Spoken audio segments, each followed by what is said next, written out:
देखिए, एक बात मैं आपको बताता हूं, हर दिन हमारे लिए सब खुशहाली के नहीं होते, आजमाइश के भी वक्त आते हैं। चांद को भी गहन लगता है, लेकिन जब छट जाता है तो फिर आबो ताब के साथ चमकता भी है। उम्मत मुस्तफा सल्लल्लाहु तआला अलैहि वसल्लम हमेशा से इम्तिहानात और आजमाइश के इस दौर से गुजरती गई है, और साबित कदमी का ये इम्तिहान होता है। आज पूरी दुनिया हमारी तरफ झपट पड़ने की नजर से देख रही है। अभी जैसे कबीर साहब कह रहे थे, ना मैं इस्लाम छोड़ूंगा ना हिंदुस्तान छोड़ूंगा। किसी के बाप का है हिंदुस्तान? कोई निकाले कोई बिठाए, लेकिन लोगों में एक डर फैलाने की कोशिश की जाती है, भय फैलाया जाए, और मुसलमान डरा सहमा जी हुजूरी करने पर आ जाए। याद रखो मेरे अजीजों, ये तूफान तुम्हारे ईमान का इम्तिहान ले रहा है। इस तूफान में जितने खसो खाशाक और कचरे हैं सब उड़ जाएंगे, और जो मोहब्बत मुस्तफा के साथ हैं वो इन तूफानों का डटकर मुकाबला करेंगे और खड़े रहेंगे। इससे बड़े भी इम्तिहानात आ जाएं, वो डटे रहेंगे और जमे रहेंगे। कुरान कहता है, इन्नल्लज़ीना क़ालू रब्बुनल्लाह सुम्मा इस्तक़ामू, बेशक वो लोग जिन्होंने कहा अल्लाह हमारा रब है, फिर उस पर जमे रह गए, फिर उस पर डटे रह गए, उनके साथ क्या होगा? ततनज़्ज़लु अलैहिमुल मलाइका, अल्लाह फरमाता है उन पर अल्लाह फरिश्तों को उतारेगा। वो ये कहते हुए आएंगे, फरिश्ते डरो मत, घबराओ मत, थोड़े दिनों की बात है। जिस जन्नत का अल्लाह ने तुमसे वादा किया है वो जन्नत भी तुम्हारे इंतजार में है। ये वो दिन आए हैं हमारे। आज हर जगह पर कोई चाकू छुरी पर डराने की कोशिश कर रहा है। अरे आजकल के पैदा हुए कीड़े मकोड़े भी आ गए मोहम्मद अरबी सल्लल्लाहु अलैहि वसल्लम के शेरों को मुंह दिखाने के। हालात हमारे बदले हुए हैं। हमें अफसोस इस बात का है कि हमने जो हालात आज महसूस किए हैं उसकी वजह यह तरीके मुस्तफा को छोड़ना है, वजह बर्बादी। इसी से कौम दुनिया में हुई है बेइक्तिदार अपनी। उनके जो हम गुलाम थे, खल्क के पेशवा रहे, उनसे फिरे जहां फिराई कमी वकार में। ये तो हालात हमारे इस तरह के हो गए कि हमारे बच्चे आवारा हो गए, हमारे जवान रास्ता भटक चुके हैं। इसके लिए एक मशहूर मुहावरा, बल्कि किसी ने ये शेर के अंदाज में कहा था, दीवार क्या गिरी मेरे खस्ता मकान की, दीवार क्या गिरी मेरे खस्ता मकान की, लोगों ने आने जाने का रास्ता बना लिया। होता यही है कि घर की दीवार गिर गई तो लोग इधर से उधर जाने का उसको रास्ता बना लिए। तुम्हारे अखलाक थोड़े नीचे क्या आ गए, हर किसी कौम ने तुमको अपने निशाने पर रख लिया। हर कोई ट्रायल मुसलमानों पर करने लग गया है। जिसको भी आज लोगों में, एक बात आपको मैं बताऊं, कहीं छुपा हुआ भी कोई कीड़ा मकोड़ा होगा, उसे मशहूर होना है तो मुसलमानों पर भोंक कर मशहूर होना चाहता है, इस्लाम पर बोल करके वो बाहर आना चाहता है, हीरो बनना चाहता है। हीरो बनने की ये जो होड़ लगी हुई है, हैरत की बात है, तुम्हें उस तरह की सस्ती शोहरत में भी हम ही याद आते हैं, वहां पर भी हमारी जरूरत होती है। लेकिन मेरे अजीजों, ये हालात हमेशा नहीं रहते, हमेशा नहीं रहते। मुसीबतों के वक्त सैयदना बिलाल हबशी रज़ी अल्लाह ताला, हजरत खब्बाब इब्न अल-अरत, ये वो सहाबा हैं जिन्होंने हजरत खब्बाब को जान जिनकी जा चुकी है, हजरत खुबैब इब्न अदी जिनको कुफार और मुशरिकीन ने खत्म कर दिया है। ये सारे हालात देख करके हुजूर पाक सल्लल्लाहु अलैहि वसल्लम के पास सहाबा आए और पूछने लगे, या रसूल अल्लाह, क्या हमारा दीन हक नहीं है? ये सवाल सुनो तवज्जो से। जब मुसीबतें ज्यादा आई थी, अरे उसका 5% भी आज आप नहीं देख रहे, हम नहीं देख रहे हैं, जो सहाबा पर गुजरी। मॉब लिंचिंग नहीं होती थी उस वक्त, मॉब लिंचिंग भी हुई है, सिर्फ मर्दों की नहीं, औरतों की भी, बच्चों की भी, बेहिसाब उस वक्त कत्ल भी हुए। और इस्लाम की इब्तिदाई हालात में उन लोगों ने जो जो मसाइब सहे हैं, तकलीफ उठाई है, तो हुजूर से आकर के उन्होंने पूछा था, क्या हम हक दीन पर नहीं है, हमारा ईमान हक है या नहीं? हुजूर पाक सल्लल्लाहु तआला अलैहि वसल्लम ने फरमाया, क्यों नहीं, भला बिल्कुल हक पर है। तो फिर इतनी मुसीबतें आती क्यों है, इतनी परेशानियां आती क्यों है? आज हो सकता है आप सबके दिलों में भी ये बात उठती हो कि अगर हम हक पर हैं तो ये हालात इस तरह बिखरे क्यों हैं? तो एक बात याद रख लेना, हुजूर ने तो ये जवाब फरमाया कि तुमसे ज्यादा मुसीबतें अंबिया इकराम पर आती थी। नबी तो गुनाह का सोच भी नहीं सकते, उन पर अल्लाह तबारक व तआला ने आजमाइशें डाली है। अंबिया इकराम पर सहाबा से भी ज्यादा मुसीबतें आई, हुजूर ने फरमाया जिसका जैसा इम्तिहान होगा वैसी मुसीबतों से गुजारा जाएगा। और मैं अपनी जुबान में आपसे एक बात कहता हूं, आप अपने आप को क्या कहते हैं? हुजूर पाक सल्लल्लाहु ताला अलैहि वसल्लम की बारगाह में जब निस्बत की बात आए, मुझसे गुजरात में किसी साहब ने पूछा, कहा था कि आप तो स्टेज पर इस तरह की बातें करते हैं और ये सारी चीजें होने के बाद फिर आप बोलेंगे।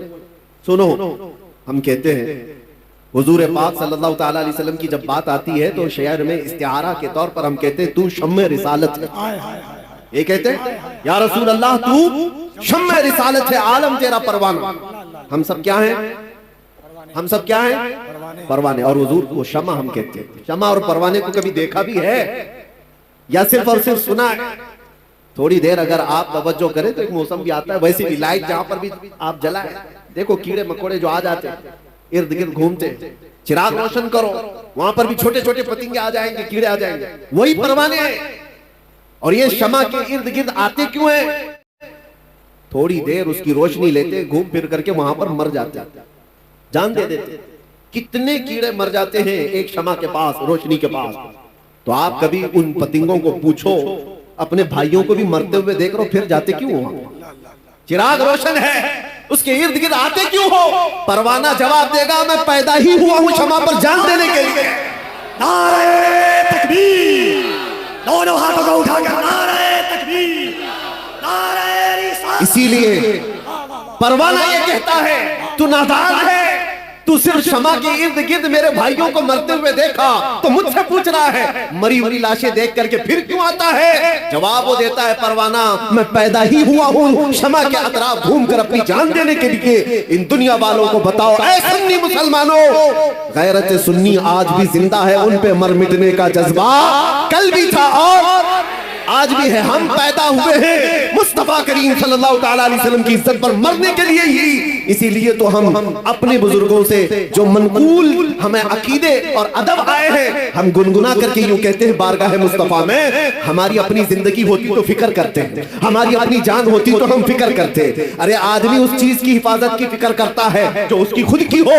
कपड़ा मेरा है तो मैं बचाऊं, सामान मेरा है तो मैं बचाऊं, जान मेरी है कहां कि मैं हिफाजत की फिक्र करूं। हमने तो जान सुपुर्द की है मदीने के आका के हवाले। और इसीलिए बरेली के इमाम ने हमें ये सिखाया था, कभी ये मत कहना मेरी जान है मैं फिक्र करूंगा, मैं हिफाजत करूंगा, नहीं बल्कि यूं कहना या रसूल अल्लाह दहन में सुबह तुम्हारे लिए, बदन में है जान तुम्हारे लिए, और हम आए यहां तुम्हारे लिए, उठे भी वहां।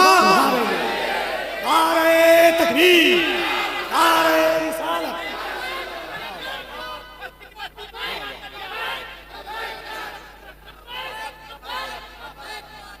आप तवज्जो करें, हम आए यहां तुम्हारे लिए और उठे भी वहां। अरे वो परवाह करे जिसे मरने का डर हो।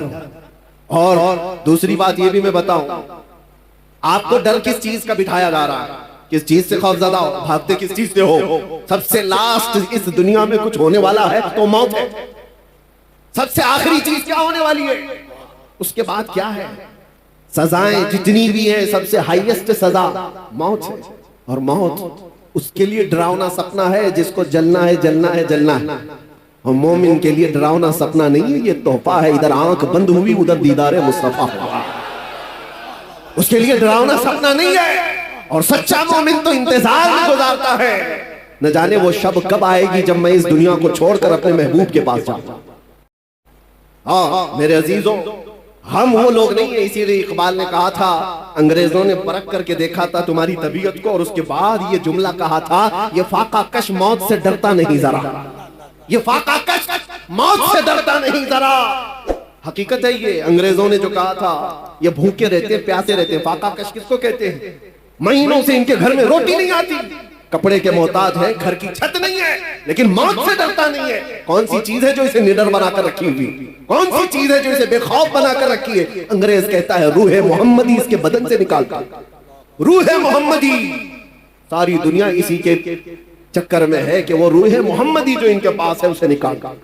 आखिर हद तक मेरे अजीजों, दुनिया जिस चीज की कोशिश करती रहेगी वो यही है। आपको क्या लगता है वो तुम्हारे रोटी कपड़ा लत्ता जगह मकान इसके दुश्मन है? नहीं, आला हजरत फरमाते हैं कि तुम्हारी जो दुश्मनी है, तुम्हारे सिलसिले में शैतान जिस चीज से परेशान है वो क्या है?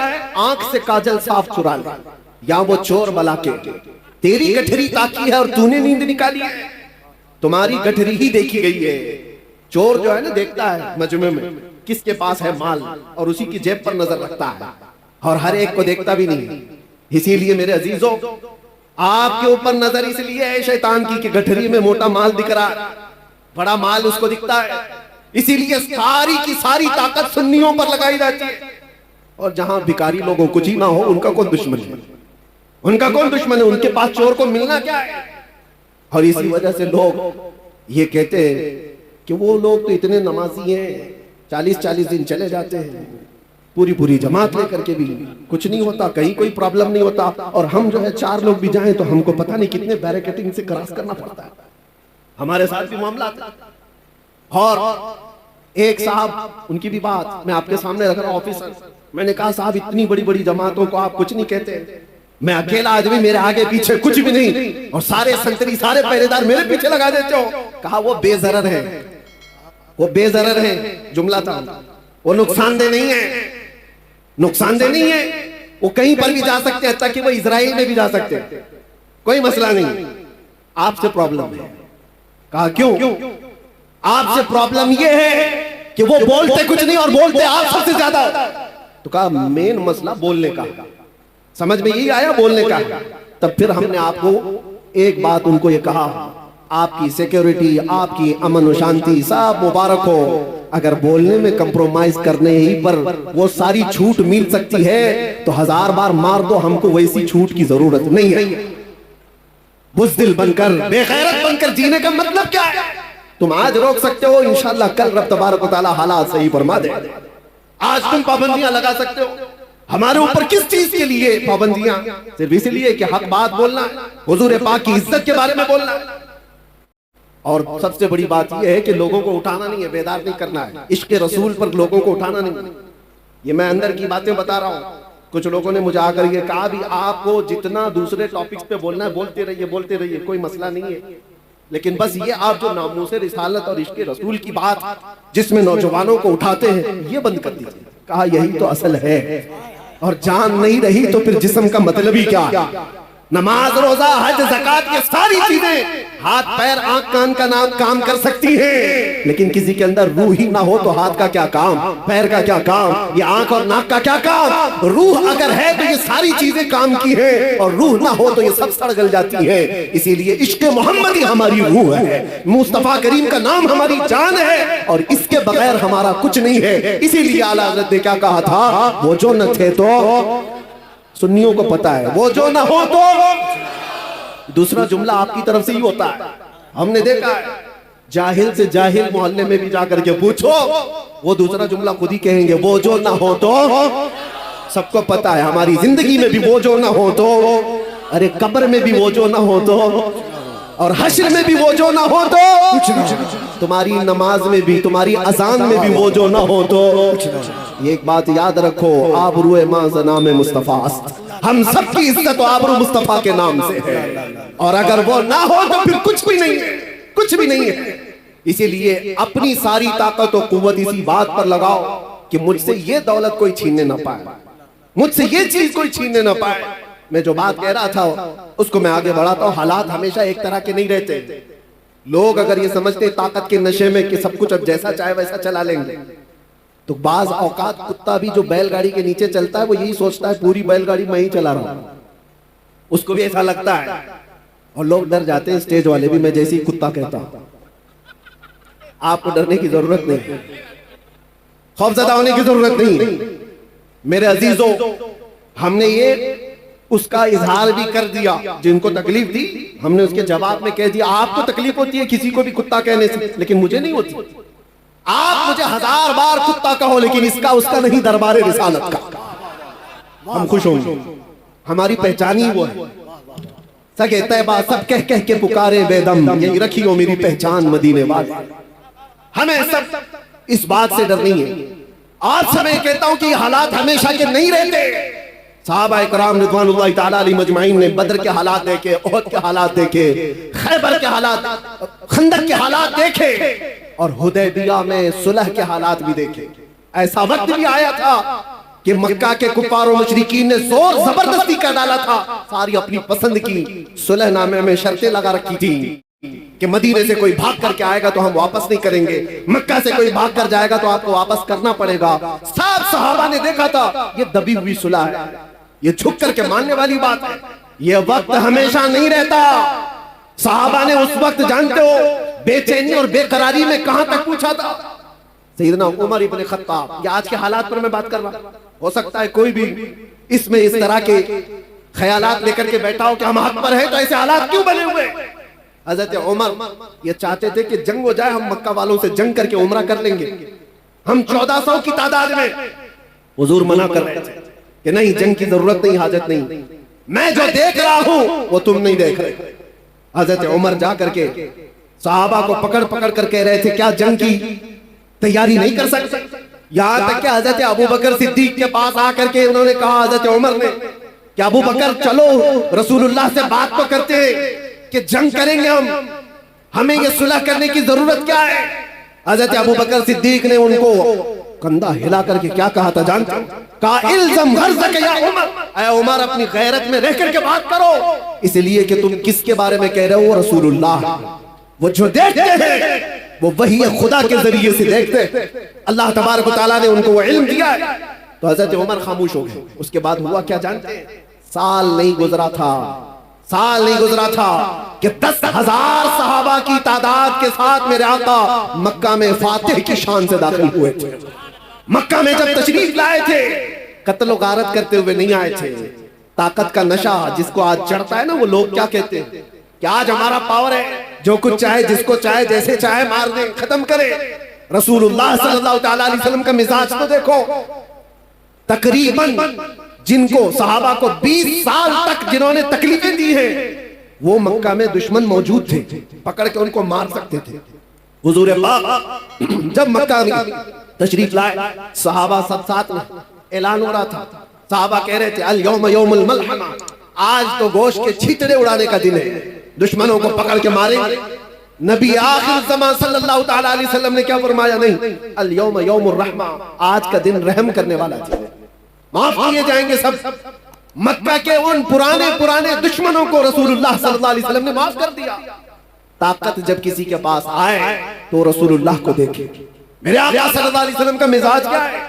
कमजोरों को या मगलूब लोगों को पकड़ करके मारा नहीं है, उन्हें माफ किया है।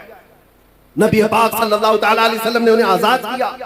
ये भी नहीं कि जो कहते हैं कि तलवार की नोक पर इस्लाम फैलाया जा रहा, तलवार की नोक पर फैलाया जाता तो मेरे अजीजों कुछ भी बाकी नहीं रहता। तलवारें बहुत सालों तक लोगों के पास रही, इस्लाम तलवार की नोक पर नहीं फैलाया गया। जिसको ऐसा लगता हो, जिसके पास ऐसी तारीख आई हो, वो झूठी तारीख हो सकती है। सच्चाई ये है कि अल्लाह के हबीब सल्लल्लाहु तआला अलैहि वसल्लम के उन अजीम अखलाक को देखकर सहाबा दामन इस्लाम से वाबस्ता हुए थे और दुनिया एक बड़ी जमात के साथ इस्लाम को अपना रही थी और आज भी अपनाती है। आज बताओ जो ने यूरोप अमेरिका में दाखिल इस्लाम हो रहा है, उनको कौन तलवार की नोक पर बुलाता है? उनको कौन गर्दन पर तलवार रखता है? पढ़ो इस्लाम की सच्चाइयों को तो समझ में आएगा। लेकिन मेरे अजीजों, आपसे ये बात अर्ज करना है मुझे कि हालात हमेशा एक तरह के नहीं होते। आज तुम्हारा इम्तिहान है, आज तुम्हारी आजमाइश का वक्त है और इसी आजमाइश और इसी इम्तिहान के वक्त के लिए ही मैंने कहा था कुछ देर की खामोशी है। इसी के लिए तो कहा था। बाकी का जुमला आप करें, बाकी सबको पता है। हम तो अंदर भी गए थे, तब भी हमारा इस्तेकबाल कैदियों ने यही बोल करके कहा था। हमें पता भी नहीं था, अंदर बेरक में बैठे सारे लोग अंदर से पुकार रहे थे, मौलाना साहब आ गए, कुछ देर की खामोशी है। मेरे अजीजों, इस बात को मैंने इसलिए कहा था कि हालात अगर बुरे हो तो कुछ देर की बात है। रात हमेशा नहीं रहती, सुबह हो ही जाती है। ऐसा नहीं है कि अंधेरा ही अंधेरा रहेगा, सुबह को तुलू होना है और सूरज को निकलना है। आपका इम्तिहान है और आपकी आजमाइश है। आप में से कितने ऐसे लोग हैं जो नामूसे मुस्तफा सल्लल्लाहु तआला अलैहि वसल्लम के लिए खड़े रहते हैं और कितने ऐसे हैं जो बिक जाते हैं। ये आज देखा जाएगा। हमने देखा है बहुत सारे लोगों को, वो आते भी हैं जाते भी, हमारे आसपास भी। ये वो हवाओं वाले लोग हैं जिनको अहमद अली साहब अभी कह करके गए। कुछ लोग वो हैं जो जी हुजूर से आगे नहीं गए। उनकी किस्मत में होगा। लेकिन आप एक बात याद रखो, आपने अपनी जान और अपना ईमान रसूलुल्लाह को समझा है, तो इस बारे में किसी से समझौता करने की जरूरत नहीं है। अपनी आइडेंटिटी के साथ रहो, इंशाअल्लाह सब खैर होगा। अल्लाह कादिर मुतलक है, मालिकुल मुल्क ज़ुल जलाली वल इकराम है। बड़े से बड़े आए इस रुए जमीन पर जिन्होंने खून की नदियां बहाई है, बड़े से बड़े तुर्रम खां आए, लोगों की खोपड़ियों से मीनार बनाए, लेकिन क्या वो हमेशा के रह गए? उनका भी अंजाम खतरनाक हुआ। फिरौन भी गर्क हुआ है, नमरूद भी मर गया है, कोई बाकी नहीं रहा। यूनान, मिस्र, रोमा सब मिट गए जहां से, बाकी मगर है अब तक नामो निशान हमारा। तौहीद की अमानत सीनों में है हमारे, आसान नहीं मिटाना नामो निशान हमारा। और कुछ बात तो है कि मिटती नहीं हस्ती हमारी, कुछ बात तो है कि मिटती नहीं हस्ती हमारी। सदियों रहा है दुश्मन दौरे ज़मा हमारा। और आप सबको ये बात मैं कह के जाता हूं कि आप तमामी हजरात के पास जो दौलत ईमान है, इश्क मुस्तफा की दौलत है, ये इतनी बड़ी दौलत है कि इसके बाद फिर आपको डर और खौफ की जरूरत ही नहीं। आला हज़रत कहते हैं, खौफ न रख रज़ा जरा, तू तो है अब्दे मुस्तफा, तेरे लिए अमान है, तेरे लिए अमान है। असल जिंदगी कौन सी है आप मुझे बताओ, इस दुनिया की या आखिरत की? पूरे मुसलमानों का अकीदा यही है, आखिरत की जिंदगी वही असली जिंदगी है, मरने के बाद की जिंदगी वही असली जिंदगी है। वो नॉन एंडिंग है, खत्म होने वाली नहीं है। उस जिंदगी की तैयारी करना चाहिए या इस जिंदगी की? मुझे बताओ। आखिरत की, तो आखिरत की जिंदगी अगर चाहते हो तो आओ। आखिरत का मैदान, वो महशर का मैदान, वो किसी के बाप दादाओं का नहीं है। यहाँ के बादशाह हो, यहाँ के तुर्रम खां हो, सब के सब जूतों की नोक पर आ जाएंगे जिन्होंने घमंड किया है, जिन्होंने तकब्बुर किया है। अल्लाह ताला क़यामत के दिन पुकार करके कहेगा, ऐनल मुतकब्बिरून, कहाँ है वो घमंड करने वाले लोग, कहाँ है वो जुल्म करने वाले लोग? उनको चूंटियों की तरह लाया जाएगा, उनकी कोई वकात नहीं। और जो उनकी हुजूरी में है वो भी सुन ले, उनका दामन, उनकी चप्पल उठाकर चलने वाले वो भी सुन ले। तुम्हारा भी हशर उनके साथ ही होगा। फिरौनों के साथ चलते थे तो फिरौनों के साथ जहन्नम में जाओगे। अगर नमरूदों की जी हुजूरी करते थे तो वहां पर भी तुम्हारा शुमार उनकी ही जमात में होगा। लेकिन जो बंदा यहाँ मुस्तफा करीम की इज्जत पर पहरा देता था, मुसीबतें सहता था, क़यामत के दिन उसे पुकारा जाएगा, कहाँ है वो महबूब की उम्मती, कहाँ है वो जमात जो दुनिया की जुल्म सितम सह करके आई है? और उस दिन हम देखेंगे मेरे अजीजों, उस दिन हम देखेंगे अर्श हक है, मसनद रिफात रसूलुल्लाह की, देखनी है हश्र में इज्जत रसूलुल्लाह की, और हम रसूलुल्लाह के, जन्नत रसूलुल्लाह।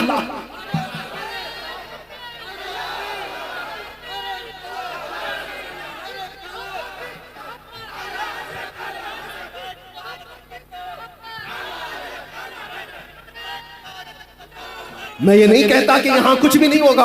अल्लाह तबारक व तआला अगर यहाँ मदद फरमाए तो फिर तुम पर कोई गालिब भी नहीं आएगा। कुरान में अल्लाह फरमाता है, यंसुरकुमुल्लाह फला गालिब लकुम, अगर अल्लाह तुम्हारी मदद करे तो कोई भी तुम पर गलबा नहीं हासिल कर सकेगा। व इन यख़ज़ुलकुम फमन ज़ल्लज़ी यंसुरकुम मिन बादी, और अगर अल्लाह तबारक व तआला तुम्हें छोड़ दे तो फिर उसके बाद कोई और मदद भी नहीं कर सकेगा। यहाँ की बात भी है, मायूस न हो, घबराओ मत। अल्लाह ताला ने जो वादा फरमाया है वो बरहक है। अगर तुम आखिरत के लिए जीते हो तो फिर तुम्हारी जिंदगी कामयाब है। डरो मत, थोड़ी मुसीबतें सह करके यहाँ से निकलना ही। आज या कल हम रखते सफर बांध लेंगे। कुछ वो लोग हैं जो पिछले साल तुम्हारे साथ थे, वो आज जा चुके। हो सकता है हम में से जो आज बैठे हैं अगले साल वो ना रहे, अगली सुबह भी ना रहे, किसी का भरोसा नहीं। हम सब मुसाफिर हैं, चल रहे हैं और निकल जाएंगे। अगर आखिरत की जिंदगी हमेशा की समझते हो, आखिरत का तस्वुर तुम्हारे दिलो दिमाग पर हावी है, तो फिर यहाँ की इन तमाम चीजों पर नजर मत रखो कि क्या जा रहा है यहाँ पर। बस अपना ईमान बचा करके रखो, और इज्जत तो उस दिन देखनी है। फकत इतना सबब है इन इकादे बज़्म महशर का। और आपको मैं बताऊं, एक सहाबी है हजरत अनस रज़ियल्लाहु ताला, सबके लिए है यह हदीस। वो कहते हैं एक ऐसी हदीस है जिसको सुनने के बाद मुझे जिंदगी में सबसे ज्यादा खुशी हासिल हुई। हजरत अनस कहते हैं, कौन सी है? हुजूर पाक सल्लल्लाहु तआला अलैहि वसल्लम से हजरत अनस ने पूछा, या रसूल अल्लाह सल्लल्लाहु तआला अलैहि वसल्लम, क़यामत का हाल क्या होगा? हुजूर ने फरमाया, अल मरउ मअ मन अहब्ब। हुजूर फरमाते हैं, ऐ अनस, दुनिया में जो जिसके साथ मोहब्बत करता था, क़यामत के दिन भी वो उसी के साथ उठाया जाएगा। ऐ लोगों, किसी लैला के मजनू बनने की जरूरत नहीं। हाँ, ये झूठे आशिक हैं, ये झूठे आशिक हैं। जो हमारे पास कितने किस्से हैं ऐसे। ये नौजवान ये समझते हैं इश्क मोहब्बत वगैरह ये सारी चीजें लड़के लड़की की हैं, बस काफी हैं, इसी में अपनी जिंदगी गुजार देंगे। तो फहम, अल्लाह ने वैसे भी जोड़े लिखे हैं, सबके हिस्से में आ ही जाएगी इंशाअल्लाह। लेकिन उसके लिए ये जो मजाजी इश्क का ढोंग है, अरे तेरे चांद लेके आऊंगा, तारे लेके आऊंगा, आसमानों से वो तोड़ लाऊंगा। महबूबा को बोलता रहा, कितनी महबूबाएं शादी के बाद हमसे आकर शिकायत कहती हैं अब तो राशन आटा दाल भी नहीं लाता। ये तो तारे लाने वाला था, ये तो चांद लाने वाला था। ये मजाजी इश्क के दावे हैं, फजूल हैं, कुछ नहीं होते। हाँ, हकीकी इश्क वो है, तुमने एक बार मेरे मुस्तफा से कहा या रसूल अल्लाह, लब्बैक या रसूल अल्लाह कहा। वो रसूल पाक सल्लल्लाहु अलैहि वसल्लम इतने खैरतमंद हैं कि दुनिया में भी तन्हा होने नहीं देते, कब्र में भी तन्हा होने नहीं देते, और हश्र में भी हाल ये है। मेरे आका फरमाते हैं एक कंधे पर मेरी चादर होगी, वो गिर रही होगी, मैं उसको एक हाथ से संभाल रहा होगा और दूसरे हाथ से मेरे उस आशिक उम्मती को पकड़कर जन्नत में ले जा रहा होगा। जो ना भूला हम गरीबों को रजा, याद उसकी अपनी आदत कीजिए। अरे गैर नत्थु खेरे का जिक्र करने की जरूरत ही नहीं, हम रसूलुल्लाह के, जन्नत रसूलुल्लाह की, और देखनी है हश्र में। उस दिन का इंतजार करो मेरे अजीजों। क्या मंजर है, वो क्या माहौल है।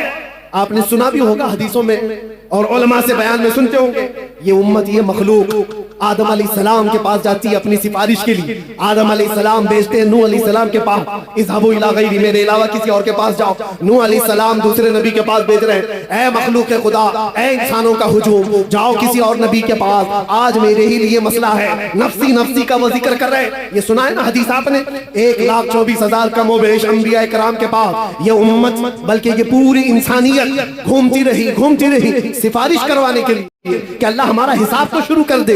अल्लाह ताला जलाल में है, अल्लाह का कहर और उसका गजब, अल्लाह तबारक व तआला अपने कहर और गजब में है। सारी मखलूक खुदा सारे नबियों के पास घूमती रही, फिर आखिर में आती कहां पर है? ये इंसानियत जमा कहां होती है? मैं ये नहीं कह रहा कि ये सिर्फ मुसलमान जाएंगे, ये हदीस में है आदम अलैहिस्सलाम से लेकर क़यामत तक पैदा होने वाले तमाम इंसान जाएंगे, चाहे वो काफिर हो, चाहे वो मुशरिक हो, चाहे वो कोई भी हो, सब के सब साथ मिलकर के नबियों के पास घूमेंगे, क्योंकि हिसाब ही नहीं शुरू हुआ है। आखिर में आएंगे मेरे मुस्तफा के पास, और नबी आखिर ज़मान सल्लल्लाहु अलैहि वसल्लम को सारे लोग मिलकर के कहते हैं आप हबीबुल्लाह हैं, आप अल्लाह के महबूब हैं, हमारी सिफारिश कर दीजिए। अल्लाह के नबी ने वो नहीं कहा जो दूसरे नबियों ने कहा, मेरे अलावा दूसरे नबियों के पास जाओ, बल्कि आखिरी रसूल ने ये कहा अना लहा, मैं इसी के लिए तो इंतजार कर रहा था, मैं इसी के लिए हूँ आज तुम्हारी शफाअत के लिए। मेरे आका सल्लल्लाहु अलैहि वसल्लम सजदे में गिर करके अल्लाह की हम्द बयान करें। रब ताला फरमाता है ऐ महबूब अपना सर उठाओ, जिसकी सिफारिश करोगे कबूल की जाएगी। मैं आपसे पूछता हूँ, तवज्जो, मैं आपसे पूछता हूँ कि ये सारा मंजर आपको भी पता है कि सारे लोग कहाँ जाएंगे? आदम अलैहिस्सलाम के पास, नूह अलैहिस्सलाम के पास, इब्राहिम अलैहिस्सलाम के पास, इस्माइल अलैहिस्सलाम के पास, मूसा अलैहिस्सलाम, ईसा अलैहिस्सलाम, सबके पास जाएंगे। ये पहले से बताया गया है, बार बार सुनाया गया है। तो फिर मरने के बाद क़यामत के दिन डायरेक्ट रसूलुल्लाह के पास क्यों नहीं चले जाते? सबको मालूम है, सुन भी रखा है, अचानक होने वाली चीज थोड़ी ना, बचपन से सुनते आ रहे हैं इस हदीस को। उस दिन ये सारे लोग जो सुने हुए हैं मुसलमान, ये भी डायरेक्ट रसूलुल्लाह के पास क्यों नहीं चले जाते? सबको पता है आखिर में वहीं से होना है। ये घूम रहे क्यों? इधर से उधर, उधर से इधर, इधर से उधर, उधर से इधर। उस दिन मेरे अजीजों मेमोरी निकाल ली जाएगी, दुनिया के तमाम मामलात याद नहीं रहेंगे, घुमाया जाएगा और आखिर में मेरे मुस्तफा के पास लाया जाएगा। क्यों? आला हजरत इस मंजर को बयान करते हैं। क्यों? इसलिए खलीलो नजी मसीहो सफी सभी से कहीं न बनी, खलीलो नजी मसीहो सफी सभी से कहीं न बनी। ये बेखबरी की खल्क फिरी कहां से कहां तुम्हारे लिए, फकत इतना सबब है इन इकादे बज़्म महशर का कि उनकी शान महबूबी दिखाई जाने वाली है। क़यामत के दिन भी उनकी शान महबूबी दिखाई जाने वाली है। ऐ सुन्नी मुसलमानों, अपने नबी आखिर ज़मान सल्लल्लाहु अलैहि वसल्लम की इज्जत पर मर मिटने वाले आप नबी पाक सल्लल्लाहु अलैहि वसल्लम की इज्जत पर मर मिटने वाली कौम हो, तो फिर इंतजार करो, आखिरत में वो इज्जत सबके लिए रखी गई है। आखिरत में वो इज्जत हमें देखनी है। अर्श हक है, मसनद रिफात रसूलुल्लाह की, देखनी है हश्र में इज्जत रसूलुल्लाह की। आज तुम्हें कोई इज्जत दे रहा है नहीं दे रहा है इसकी परवाह मत करो। इज्जत देने की सर्टिफिकेट यहाँ किसी के पास नहीं है। ये जो सारे मामलात हैं ये इंसानों के हैं। आज जो आप देख रहे हैं, मैंने देखा है, बुजुर्गों ने हमें ये तालीम दी है, ये जो मजमा इज्जत देता है ये थोड़ी ही दिनों में इज्जत खींच भी लेता है। इनकी परवाह मत करो। इज्जत देने वाला अल्लाह रब्बुल इज्जत है और कुरान में फरमाता है वलिल्लाहिल इज्जतु वलिरसूलिही वलिलमुमिनीन। अल्लाह के लिए इज्जत है, रसूल के लिए इज्जत है और ईमान वालों के लिए इज्जत है। और जो लोग ये सोच रहे हैं कि दौलत में इज्जत हो जाए, शोहरत में बड़ी इज्जत है और खूबसूरती में बड़ी इज्जत है, ये कब तक की है जानते हो? कब तक की है? हमने बड़े बड़े खूबसूरत लोग भी देखे, चेहरे पर झुर्रियां पड़ गई तो लोगों ने छोड़ दी। माल वाले भी देखे, जब गुर्बत आ गई, गरीबी आ गई तो दुनिया उनसे दूर हो गई। जो लोग आसपास घूमते फिरते थे सब कट गए। ओहदे वाले भी देखे, मनसब वाले भी देखे। मनसब पर बैठा हुआ मंत्री था, गुजरता था तो लोग सलाम मारते थे। खत्म हो गया तो अभी कोई खैरियत पूछने वाला भी नहीं। मनसब से इज्जत, दौलत से इज्जत, खूबसूरती से इज्जत, ये सिर्फ और सिर्फ टेम्पररी है, आर्जी है। ये दुनिया की तमाम चीजें हमने देखा है। जवानी पर, तुम्हारी ताकत पर जो इज्जत दे रहा है ये सिर्फ और सिर्फ तुम्हारी खाम ख्याली है। इस धोखे में मत आना। हाँ, कायम रहने वाली, हमेशा रहने वाली इज्जत कौन सी है? वो पाउडर लाली से हासिल की हुई नहीं, वो दुनिया के जूते सीधे करके हासिल की हुई नहीं, वो दूसरे मनसब हासिल की हुई नहीं। वो इज्जत हमेशा बाकी रहती है जो कदमे मुस्तफा से होकर आती है। मेरे मुस्तफा की गुलामी से होकर के जो आती है वो इज्जत हमेशा बाकी रहती है। यही तो वजह है कि हमने दुनिया में देखा, बूढ़ा हो जाता आदमी तो उसको साइड कर देते लोग कि चाचा अब तुम्हारा काम नहीं है, तुम बैठो, अब तो जवान लोग काम करेंगे। बहुत बूढ़ा हो गया आदमी तो उसे तो फैसलों में नहीं ले रहे, मशवरे में नहीं ले रहे। अरे सनकी है, कुछ का कुछ कह जाएगा। दुनिया का बुढ़ापा उसे कमजोर कर देता है, लोगों से दूर कर देता है। मगर मैंने देखा मेरे मुस्तफा के गुलामों में जो जितना बूढ़ा होता है उतनी इज्जत बढ़ती चली जाती है, उतनी इज्जत बढ़ती चली जाती है। दीन में जिसको इज्जत, दीन में जिसको बुढ़ापा आया है उसकी इज्जत कभी नहीं जाती, उसकी इज्जत कभी नहीं जाती। इसीलिए हो सकता है यहाँ वो आंखें होंगी जिन्होंने बरेली के ताज शरिया को देखा होगा। एक झलक जिसने देखा होगा, आपको पता है 75 साल की उम्र, 75 साल की उम्र क्या होती है? एक बहुत बड़ा बुढ़ापा है, बहुत बड़ा बुढ़ापा है। लेकिन उस बुढ़ापे में जो जमाल चेहरे पर था वो लाखों जवानों के अंदर भी नजर नहीं आता था। वजह क्या है?